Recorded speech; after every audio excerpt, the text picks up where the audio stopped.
축복열차 구독자 여러분 반갑습니다. 오늘은 경배해야 할 이름이란 제목으로 시편 95편 6절로 11절 말씀 가지고 함께 은혜 나누도록 하겠습니다. 성경 본문입니다.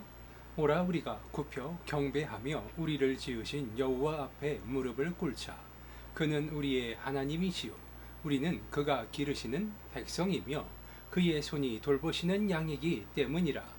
너희가 오늘 그의 음성을 듣거든 너희는 무리바에서와 같이 또 광야의 마사에서 지내던 날과 같이 너희 마음을 완악하게 하지 말지어다. 그때의 너희 조상들이 내가 행한 일을 보고서도 나를 시험하고 조사하였도다. 내가 40년 동안 그 세대로 말미암아 근심하여 이르기를 그들은 마음이 미혹된 백성이라 내 길을 알지 못한다 하였도다.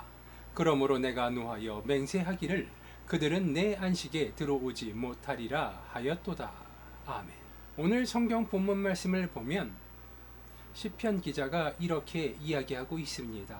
오라 우리가 굽혀 경배하며 우리를 지으신 여호와 앞에 무릎을 꿇자. 그는 우리의 하나님이시요 우리는 그가 기르시는 백성이며 그의 손이 돌보시는 양이기 때문이라. 너희가 오늘 그의 음성을 듣거든이라 이야기합니다.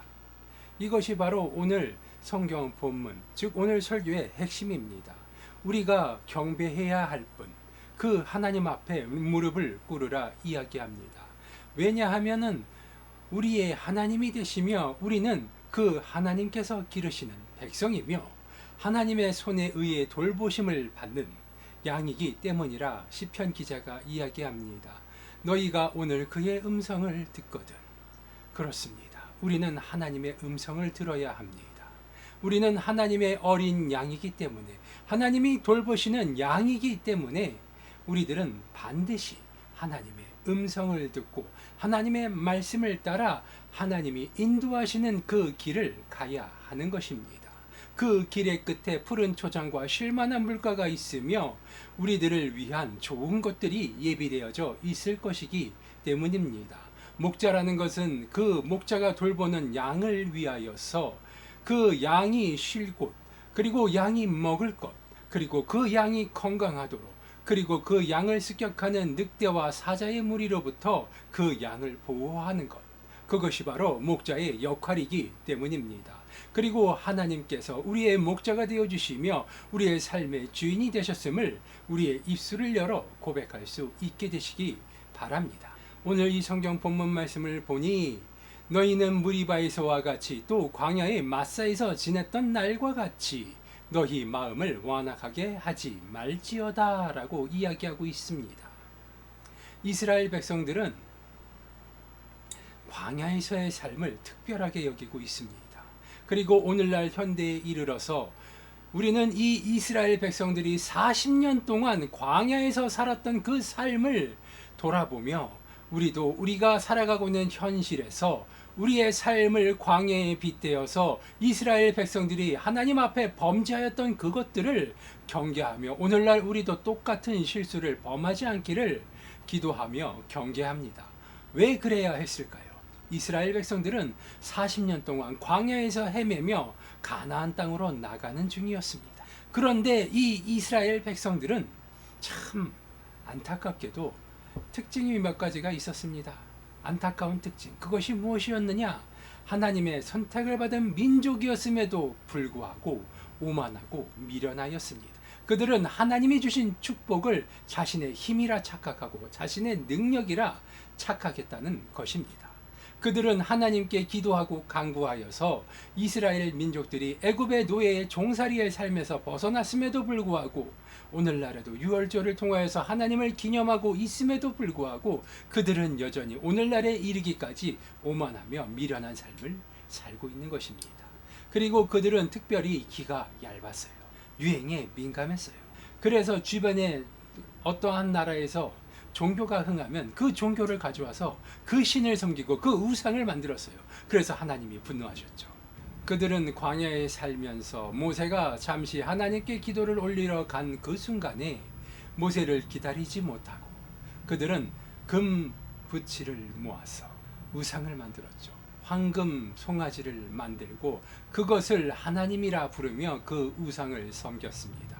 그리고 그 대가로 그들은 멸절의 위기 가운데 처하게 됩니다.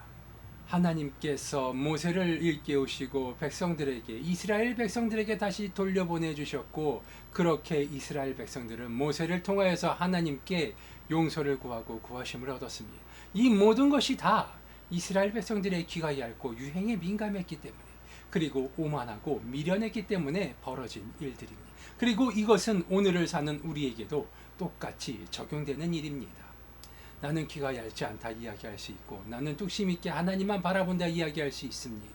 하지만 우리는 사회의 편견에 나의 모습에 나의 위치가 위협이 되었을 때, 내 삶이 나의 환경이 커다란 변화를 겪게 되었을 때 우리는 반드시 흔들리게 되어 있습니다.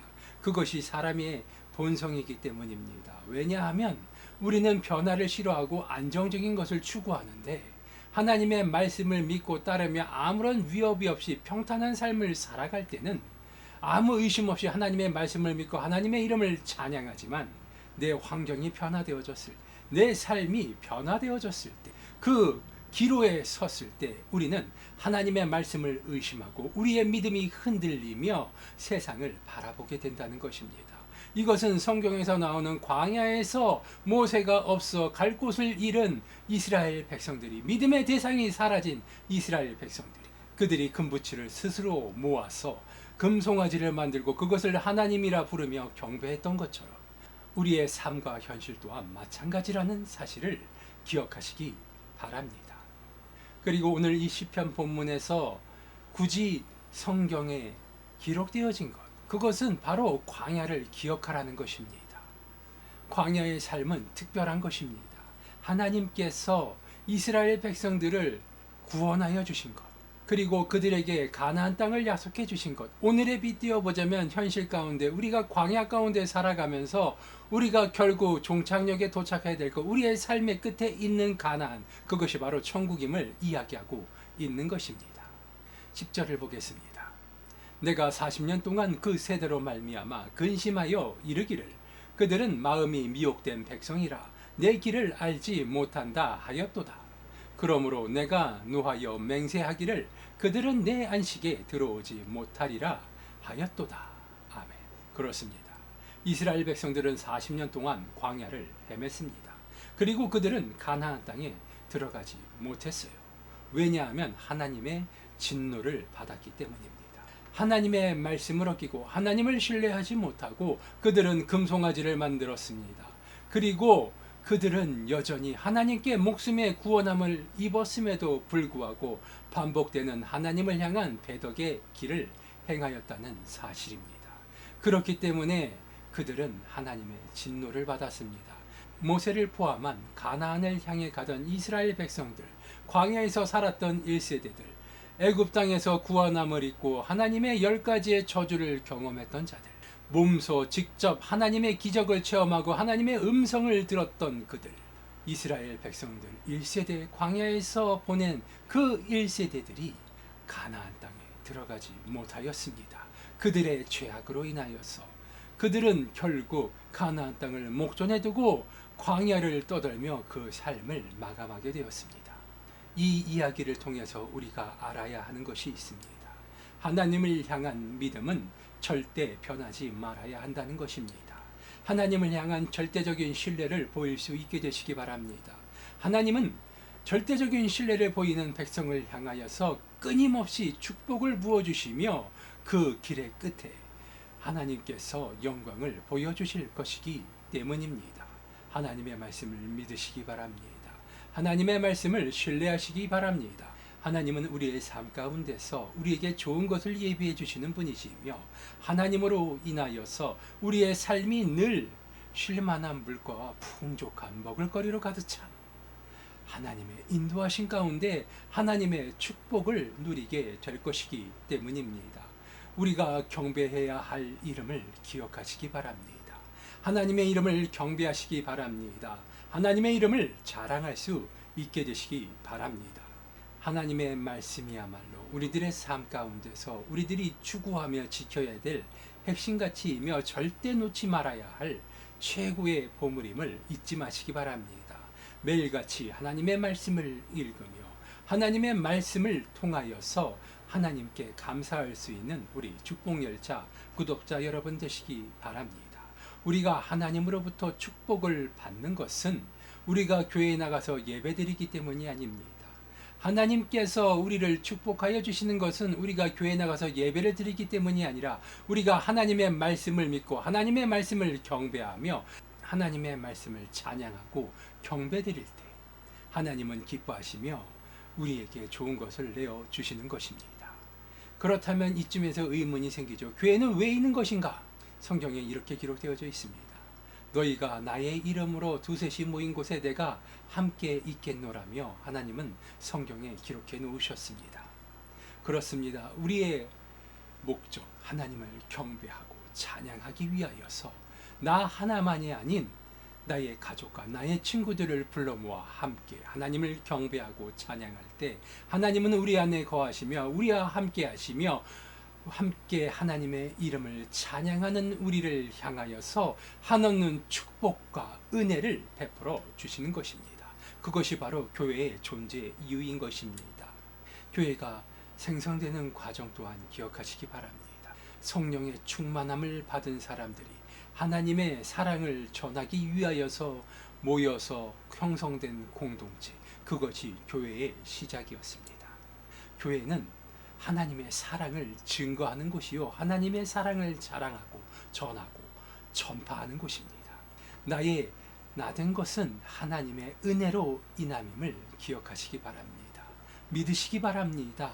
하나님이 주시는 그 은혜를 통하여서 하나님의 사랑을 자랑하고 증거할 수 있는 하나님의 사랑받는 축복열차 구독자 여러분 되시기를 기도합니다. 기도하시겠습니다. 아버지 하나님 감사합니다. 오늘도 짧게 아버지 하나님의 은혜의 말씀을 나누었습니다. 우리들의 모자람을 아시는 주님, 아버지 하나님 우리의 모자람을 채우시고 아버지 하나님의 음성을 듣고 아버지 하나님의 말씀을 따라 순종하며 그 길을 찬송하며 하나님께 영광 올려드릴 수 있는 그러한 아버지 하나님의 사랑받는 백성들 될 수 있도록 아버지 하나님 지혜를 더하여 주시옵시며 성령님 인도하여 주시옵소서. 우리들의 부족함을 아시며 우리의 부족함을 채우시고 우리에게 좋은 것을 채워주시는 주님께 감사드리오며 나사렛 예수 그리스도의 이름으로 기도드리옵나이다.